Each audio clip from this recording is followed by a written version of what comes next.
Indonesia sedang bergerak menuju fase transformasi besar dalam tata kelola pemerintahan. Di tengah dinamika global, disrupsi teknologi, dan tuntutan publik yang semakin tinggi, kepemimpinan birokrasi dituntut tidak hanya responsif, tetapi juga strategis.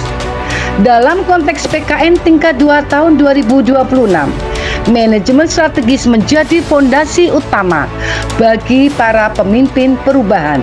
Strategi bukan sekedar dokumen perencanaan, melainkan kompas kebijakan yang memastikan setiap keputusan selaras dengan arah pembangunan nasional dan cita-cita Indonesia Emas 2045. Assalamualaikum warahmatullahi wabarakatuh. Om Swastiastu, Namo Buddhaya, salam kebajikan, salam bahagia. Perkenalkan, saya Muce Sinese, Wideiswara Ahli Utama dari Balai Besar Pengembangan Kompetensi Aparatur Pemerintah Dalam Negeri 3 Yogyakarta. Pada kesempatan kali ini, saya akan menyampaikan tentang strategi pembelajaran Agenda 3 PKN tingkat 2 tentang manajemen strategi. Adapun tema nasional pelatihan kepemimpinan nasional tahun 2026 adalah pengembangan kepemimpinan adaptif dalam mendukung transformasi tata kelola bangsa, mewujudkan resiliensi nasional dan daya saing global. Pantun untuk Bapak Ibu sekalian, menyusun peta sebelum berlayar. Agar selamat sampai tujuan, manajemen strategis jadi dasar berpikir, menentukan arah dan keberlanjutan organisasi, bangsa, dan pemerintahan. Bapak Ibu sekalian yang saya hormati, tentunya dalam penyelenggaraan PKN 2 ada dasar hukum yang melandasinya, dan Bapak Ibu sekalian bisa melihat pada layar tersebut. Tentang PKN 2. Total pembelajaran 923 JP dengan durasi waktu 107 hari pelatihan atau 3,5 bulan, dan Bapak Ibu sekalian peserta dapat mengupload semua tugas-tugas ataupun belajar modul dari platform LMS Kepemimpinan pimnas.asnunggul.lan.go.id serta pola pembelajaran bersifat blended learning. Bapak Ibu sekalian yang saya hormati, tentunya di dalam rentang kompetensi aparatur sipil negara ada beberapa piramida yang dikembangkan oleh Benjamin Bloom, diperbarui oleh Lauren Anderson tentang C1 hingga sampai C6. Pada PKN 2 itu rentang kompetensinya adalah level tertinggi C6 creating, artinya harus bisa menghasilkan sesuatu yang baru berdasarkan pengetahuan, analisis, dan evaluasi sebelumnya, serta dapat membangun sinergi sebagai motor penggerak perubahan, mampu mengelola keragaman.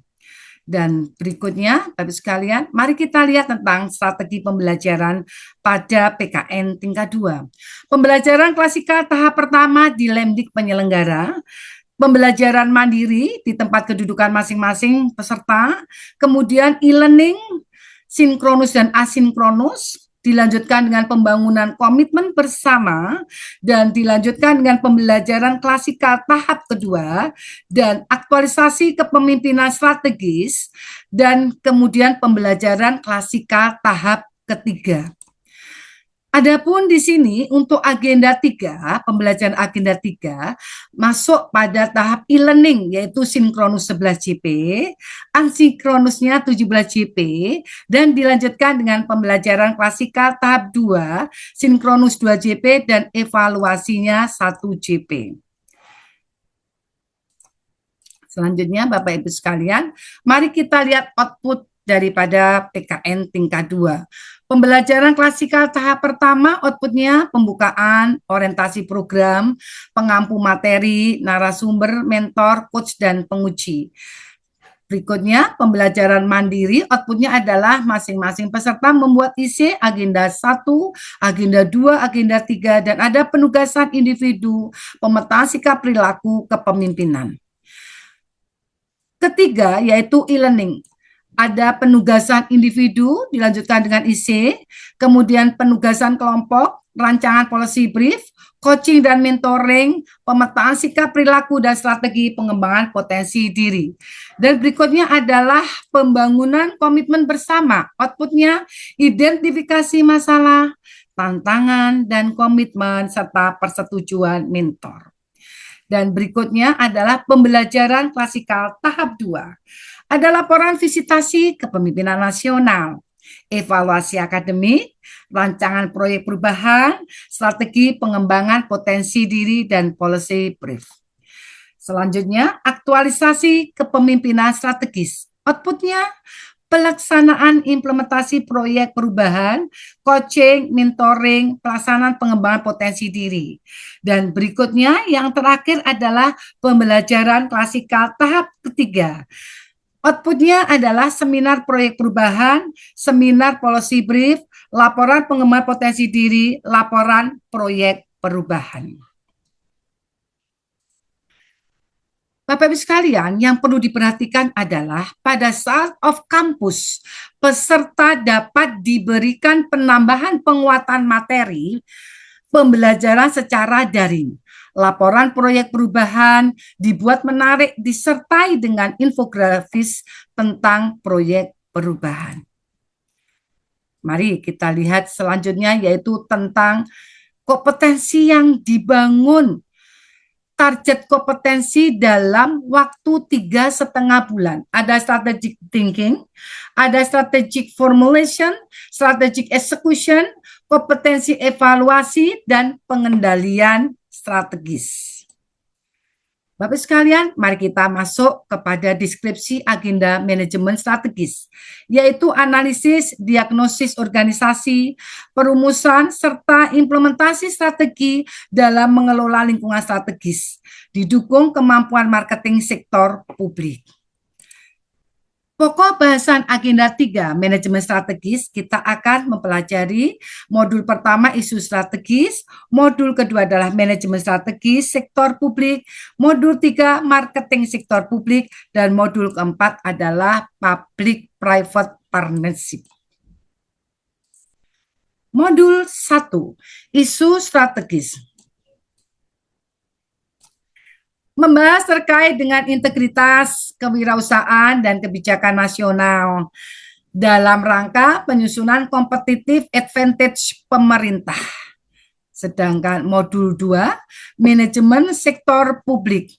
Proses penyusunan strategi organisasi pemerintah dalam penyusunan rencana pembangunan, teknik penyusunan rencana strategi, serta dokumen dan proses perencanaan pembangunan. Modul 3, marketing sektor publik, kita akan mempelajari bersama-sama yaitu tentang pengertian marketing sektor publik, produk organisasi, dan kebutuhan pembuatan. Modul 4, yaitu membahas konsep dasar public-private partnership dan implementasinya. Intinya diarahkan untuk para peserta yaitu mampu mendiagnosis organisasi, mampu menumbuhkan solusi kreatif dengan kemampuan pemasaran sektor publik dan kemitraan antara swasta dan pemerintah.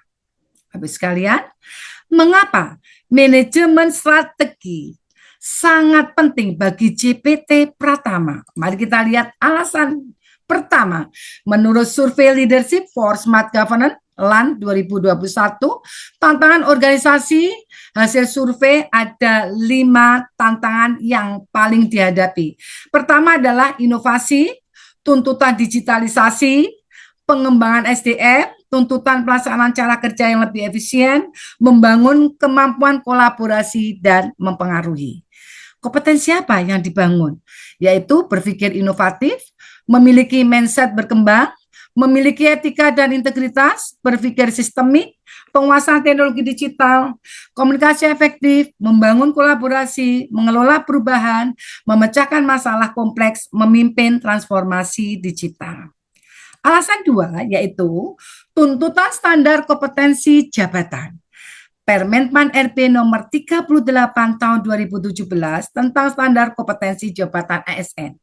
Yang dibangun adalah kompetensi mengelola perubahan, memimpin perubahan pada unit kerja. Baik, Bapak Ibu sekalian, kapal besar butuh nakoda utama. Membaca arah dan perubahan zaman, JPT Pratama memimpin secara strategis dan bijaksana, mengelola risiko demi keberhasilan pembangunan berkelanjutan. Semoga bermanfaat dan semangat, semangat, semangat. Assalamualaikum warahmatullahi wabarakatuh.